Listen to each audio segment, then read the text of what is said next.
Today, Secretary of State Marco Rubio confirmed a Delta Airlines mechanic is on his way back to the United States after more than 2 years of detainment by Taliban authorities. This comes right after Taliban leaders met with U.S. officials for diplomacy talks. So let's bring in CBS News correspondent Shanelle Kaul for more on the story. Shanelle, good to see you today. Can you break down what happened here for us? Yeah, good to see you too, Mugo. So the State Department essentially saying George Glezmann, who was held by the Taliban for more than 2 years, has now been released. The government says this is someone who was abducted by the Taliban back in December of 2022. He was there as a tourist, and he was just released today as a result of a new deal brokered between the U.S. and Qatar.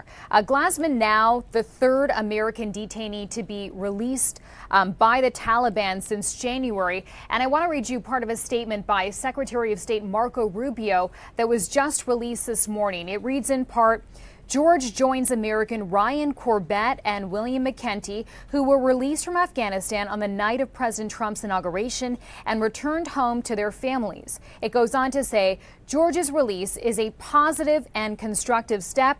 It is also a reminder that other Americans are still detained in Afghanistan. President Trump will continue his tireless work to free all Americans unjustly detained around the world.